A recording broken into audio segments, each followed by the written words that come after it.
Now, we have already talked in depth about Soviet cruisers, specifically the Krasny Kavkaz, that interwar disturbing thing with the stupid guns that need replacing after 25 shots.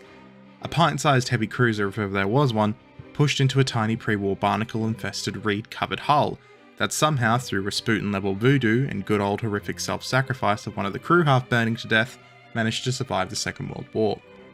But the thing about the Kavkaz is that it was just the beginning.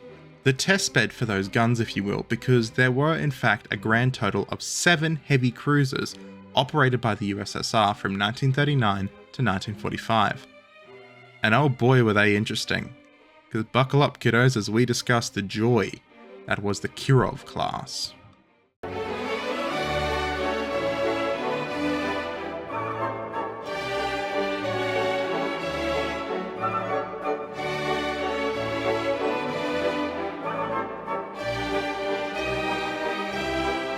No, I did not stutter. There really was a Kirov class in World War II. No, not these things, the far better known not battlecruiser pieces of crap that everyone and their dog rants about as propaganda pieces that somehow still are good propaganda pieces.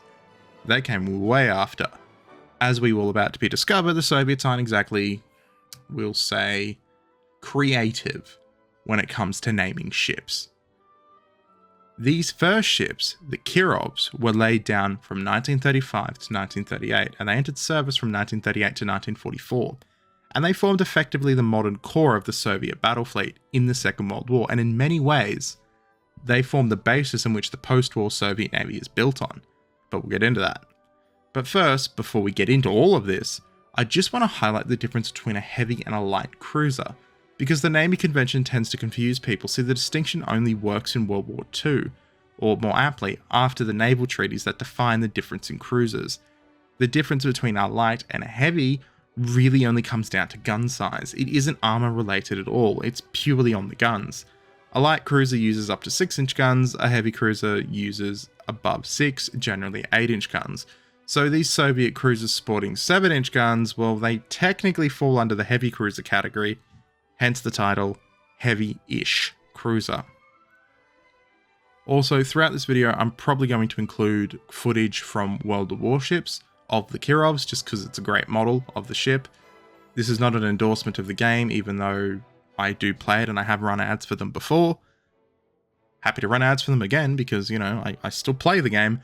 It's just me using the models that I have from the ships I've unlocked in games to show you what they look like. This is not a paid video by World of Warships by any means. Although if you want to play it with me, I'm on the Asia server, and you can absolutely join the HOEYT, History of Everything YouTube clan. I do play, but this is not an endorsement of it. So just want to give you a heads up in case you start wondering about the footage. Anyway, we find ourselves in the interwar years in the Soviet Union. Stalin is in charge after Lenin has made his way to the Great Gulag in the sky, and the Soviet Navy is in the middle of rearming while Stalin does his level best to shoot anyone who thinks in a way that he slightly disagrees with. The Red Fleet finds itself here in a really sorry state, and it's desperately trying to rearm itself following the revolution. At the fleet's core, there are 3 really old battleships getting refitted to operate in a semi-competent state. More on those horrors another time. Check out Important Naval History, he just did a video on them if you want them now. And 3 small but recently completed Svetlana-class cruisers whose hulls were of Tsarist vintage. Notably the Krasny Krim, Krasny Kavkaz as I mentioned before, and Shivana Ukraina. I can go more into the other ships, the Shivana Ukraina and the Krasny Krim later, and another time if people are interested, but nevertheless that isn't many ships, let alone any modern ships that could stand up to a modern German squadron, or a Japanese squadron, or really anyone with 2 sticks and a floating shoe. See, the Germans, if they were coming, which, you know, let's face it, anyone with a brain knew they were, would have their squadrons led by the Scharnhorst or Gneisenau, or on a smaller scale, the Panzerschiffs. Hell, even the Soviet cruisers couldn't stand up to the new German light cruisers in a one-on-one fight. The Nürnberg and the Leipzig could absolutely annihilate these cruisers. Hell, the Königsbergs probably could too, and even the Emden, the new Emden, might have a fair crack at it as well. And this is before we even get to destroyers, which the Soviets were horrifically outnumbered and undergunned in. So the Soviets, well, they got a little ambitious here, realizing the situation they were in, and they planned all sorts of super mega death boats, including mega battleships such as the Sovietsky Soyuz, which, if completed, could be compared to a Soviet Iowa or Yamato. No, it was never happening, it was never going to get completed, but that's the plan roughly. They also planned a great big battle cruiser, which is modelled-ish in World of Warships as Stalingrad. I mean, we kind of think it may have looked like that, it probably wouldn't have, could have been looked like this, which is the Kronstadt, which is also in the game. But you get the gist, it was a large armed cruiser with big guns. That's kind of the idea of it, sort of a contemporary to the Alaska class from the Americans. But either way, down the food chain, the officers in charge putting their fantasy boats away decided to reach out to a country that actually had a navy that worked. So they went to the one place that would be willing to help them that they hadn't pissed off royally: Italy. The Italians helped the Soviets during this early period in the 30s immensely, and after partnering with the Italians on the destroyer Tashkent, the Soviets set about completing the second 5-year plan's goal of building 8 new powerful cruisers under what would be dubbed Project 26. Well, initially dubbed Project 26. Couple problems here though. Soviet industry was working already at its complete limit, and they had never actually built anything of this size or scope. Initially the plan was to purchase a cruiser from the Italians and then sort of work from there. But this didn't work out, and so the Italian designers helped the Soviets on the design of the Type 26. And you can genuinely see just how heavy the Italian influence was by merely looking at the ships. This is right here is what the Kirov would become. And this is the Montecuccoli. You can visibly see the design similarity, but see, the thing is, this was the Soviet Union, and actually listening to the Italians, the people who knew what they were talking about, well, you know. I'm just going to repeat. This was the Soviet Union.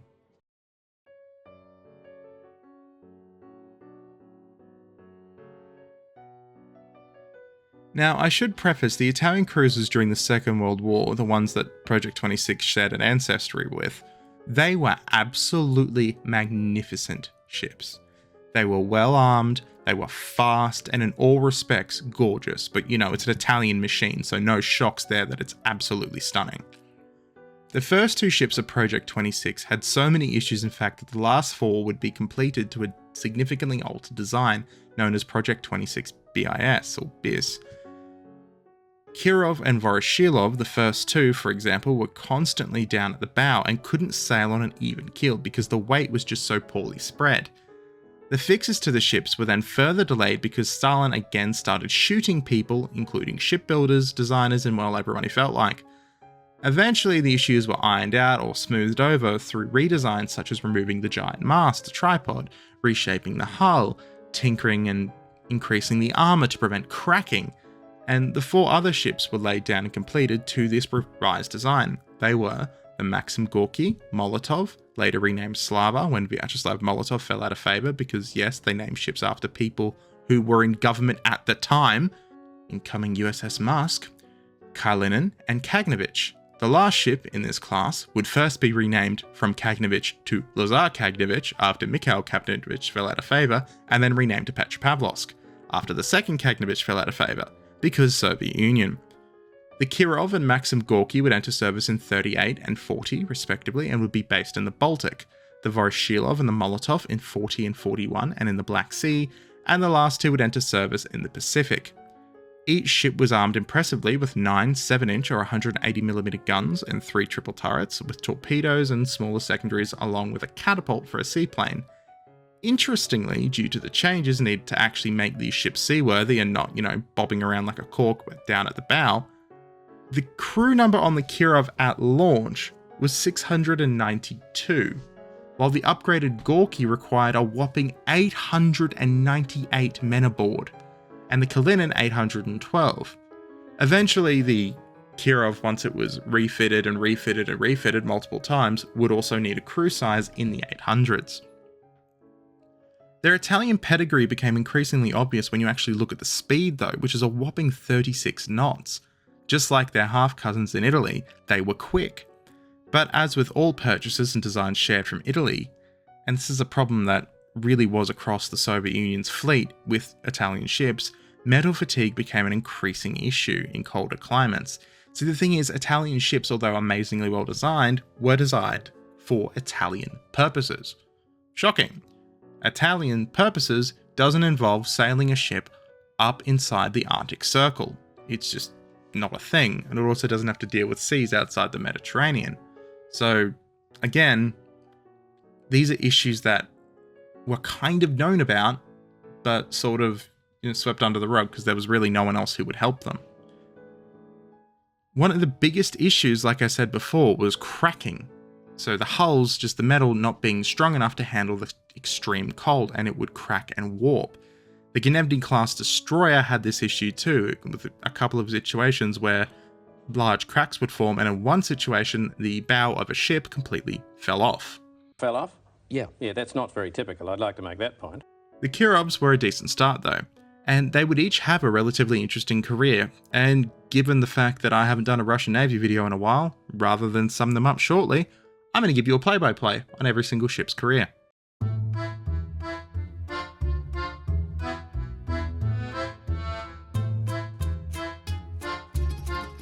Now, Kirov started her career in a very Soviet fashion. See, after her initial workup, her first mission was to support the Soviet invasion and occupation of the Baltics, sailing into Riga on the 22nd of October 1939.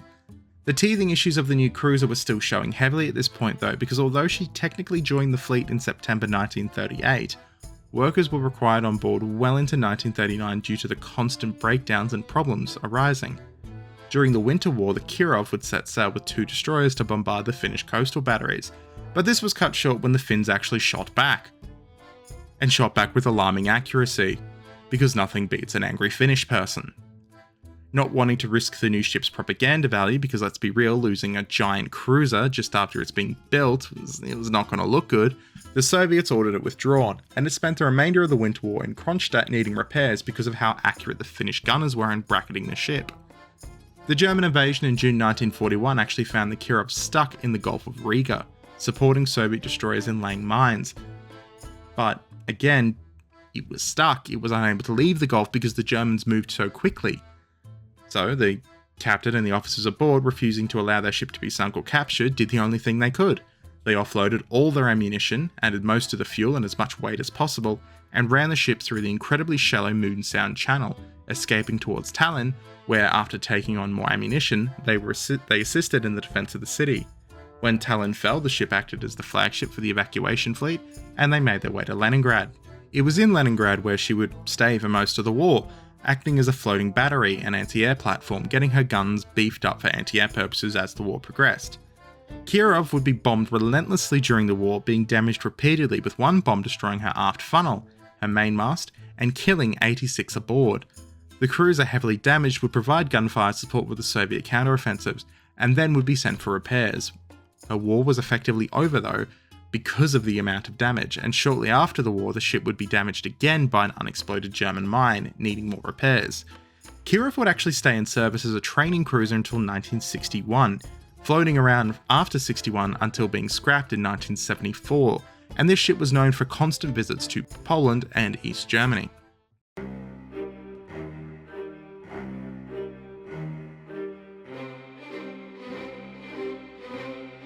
The Kirov was joined in the Baltic by the Maxim Gorky in November 1940, and together it was intended that these 2 cruisers would form the very core of the Baltic fleet. But things really didn't go to plan, because on the 23rd of June 1941, quite literally their second day of Operation Barbarossa, the Gorky and accompanying destroyer Gnezdny sailed right into a minefield. And they had their bows, both totally blown off. Now, there are 2 sources I saw on this event. One says that it was a complete accident. The other says that the captain knew there was a minefield there, but kind of got lost and just sailed it anyway because he thought it was somewhere else. Could have been either. It really depends on the source, and I haven't actually gone through and determined whether or not the source was biased to one side or the other, because quite frankly, it's not important. The Maxim Gorky hit a mine. Mines get hit in war. So yeah, whatever. It's just a small anecdote.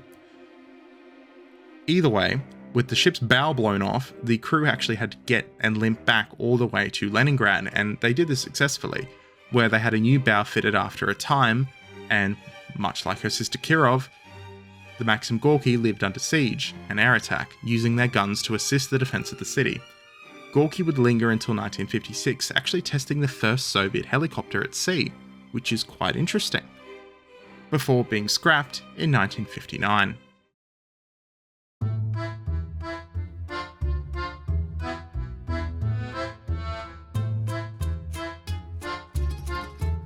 Compared to the life of cold misery and siege that the Baltic pair experienced, the war in the Black Sea was fought at a far higher tempo. The Voroshilov technically launched in 1937 with much pomp and circumstance, but due to the ongoing purges, factories in the Soviet naval space were suffering, and it wouldn't be until 1940, almost 4 years later, that the engines for the ship actually arrived, delaying her entry in service until June that year. Voroshilov would begin the war firing offshore bombardments against Romanian coastal ports and guarding destroyers while they did so as well, and later against advancing German forces, a task in which she would continue until she was bombed by Junkers 88s, sustaining moderate damage that required her to be towed to Poti for repairs. The ship would later return to service in early 1942, again to act as shore bombardment support. But remember those teething issues I mentioned? Well, the lack of experience in building effective turbines for ships this large that could be used for ongoing periods of time without regular maintenance was just something the Soviet Union was not very good at doing, and it led to the ship breaking down that May, and it meant that she needed more repairs. Voroshilov would be totally withdrawn from service after the loss of 3 destroyers though in an operation attempting to cut off the German advance, with Stalin himself fearing the loss of such a large vessel for propaganda purposes, and for Voroshilov that meant her war was effectively over. Voroshilov would actually later be chosen as a testbed for new Soviet missiles, and she would linger until 1972, where she would then spend a year as a floating barracks, aka a floating storehouse, before being scrapped in 1973. You can actually still find part of the Voroshilov in the form of a propeller and an anchor in the occupied city of Sevastopol today.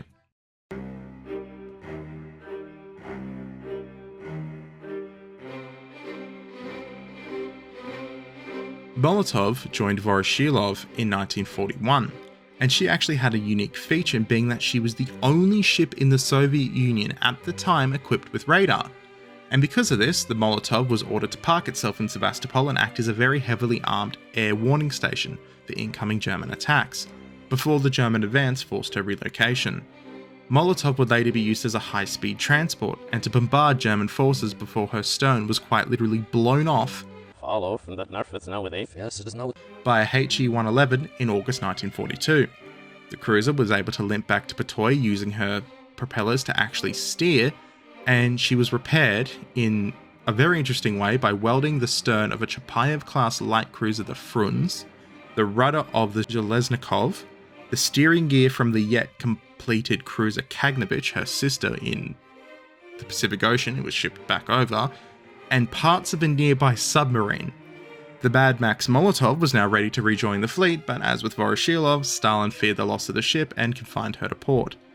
After the war, she would actually be used as a testbed for radars and would suffer a fire so bad her magazine had to be flooded at the cost of 22 lives in order to stop the ship exploding.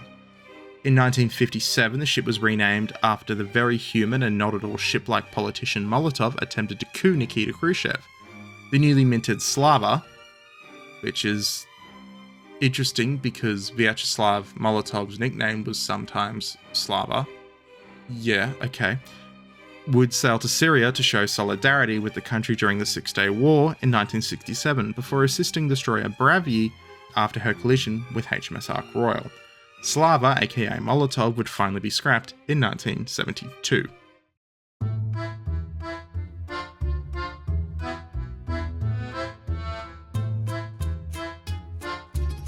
Kagnovich and Kalin. Now these two last ships don't really need their own section because they both entered the fleet relatively late in 42 and 44, and it was in the Pacific, with the Kagnovich not actually being completed until 1947. Now Kagnovich suffered in her construction due to the German invasion, with her propellers being stuck in Leningrad under siege and her prop shafts barely escaping Stalingrad before the battle. The dockyard she was built in was also violently corrupt and poorly maintained too, with the roof of one of the docks actually falling onto the ship during its construction. During this period, the ship had a very Soviet turn of events, with the ship first being renamed from Kagnovich to Lazar Kagnovich in 1945 because Mikhail Kagnovich fell out of favour with Stalin, and then in 1967, after Lazar attempted to join Molotov in his little coup attempt, she was again renamed to Petropavlovsk. The ship was deemed surplus to requirements and nearly sold to the Chinese Navy, but the Sino-Soviet split intervened. Damaged by a typhoon and deemed a waste of space, the Kagnovich was scrapped in the 60s. Kalinin meanwhile entered the Pacific Fleet in 1942, and in early 43, the ship would have a relatively uneventful career during the war, undertaking training exercises, but very nearly being sent through the northern Arctic passages all the way over to join the Northern Fleet. This was abruptly cancelled though, and the ship sat in port and really did nothing at all. During the Soviet invasion of Manchuria and the brief Soviet war against Japan, the ship was actually in port for minor repairs and saw out the war without firing a shot in anger. It's believed that the Soviets were not intending to risk the ship at all at war with Japan due to Stalin's order of not losing any ships after those 3 destroyers were sunk by the Germans. Kalinin was mothballed in 1956 and then finally scrapped in 1963. So that's the story of the Kirovs, 6 cruisers of questionable use who never really were tested in ship-to-ship combat, but nevertheless performed decently. Given the fact that 2 spent their war locked in port and 2 did effectively nothing, we really need to look at the Molotov and Voroshilov to get an idea of their effectiveness, and from these ships, we can see that they were pretty decent. But one thing that always followed these ships around was the blinding inaccuracy of their guns. After what would be considered small bombardments, and that came down to extreme wear and tear on what was a weak gun barrel. Further to this, the guns were very, very large and pushed close together, causing some salvos to just completely fire off into the distance. The lack of history in dealing with turbines too for ships this size caused a problem. So did the lack of facilities to maintain the ships, but I won't hold that against the Soviets because, well, they were at war. In all, they did okay though. Nothing magnificent, but by all accounts, they were decent. If you ignore the fact they can't really operate in really cold climates, they were very good, but for the service in the Black Sea, they were absolutely fine. But Mr. So-called history of everything you may say, this all seems very calm and normal, and hang on, didn't you say 7 heavyish cruisers? Can you not count? This is clearly 6. I will now write a 7-paragraph comment on your inability to count in the comments. Well, dear viewer, you may have noticed I left one ship out there, the Petropavlovsk. And to that you will say, no you didn't, that's what Kagnovich was renamed. And yeah, you're right, but for some goddamn reason the Soviets can't think of more than 8 different bloody names for heavy cruisers, so here we are. It's time to talk about the Petropavlovsk.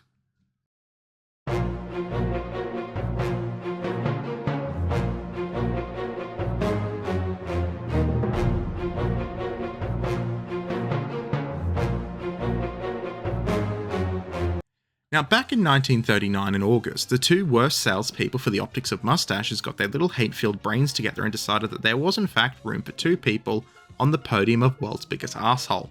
But make no mistake, they didn't actually meet each other, they sent their little underlings in their place to sign an alliance. We now know as the Molotov-Ribbentrop Pact. Make no mistake, this was no buying time pact, there was no 7D chess as revisionists would have you believe. This was a genuine alliance between the Kremlin and the Reichstag, between the Star and the Swastika, and on how they would carve up Eastern Europe and Southern Europe and deal with the issues of Poland and the Baltics. The Soviets, for their part, would receive Finland, Eastern Poland, and the Baltics in their sphere, while the Germans would gain Western Poland and the Balkans. The Nazis would also receive immense amounts of resources through their mineral deal with the Soviets while providing the Soviets with military equipment to assist their rebuilding. One of the lesser known terms of this deal was the transfer of the as yet incomplete Admiral Hipper-class heavy cruiser, the Lutzow, which had been launched in 1939 just before the invasion of Poland. Now, if you want to know anything about the Lutzow or such, you may want to consider ships like the Prinz Eugen, the ship that famously accompanied the Bismarck, or the Blucher, the ships that the Norwegians went completely to town on. The Lutzow was a sister of these ships. It was built to the same design. Well, sort of, but we'll get into that.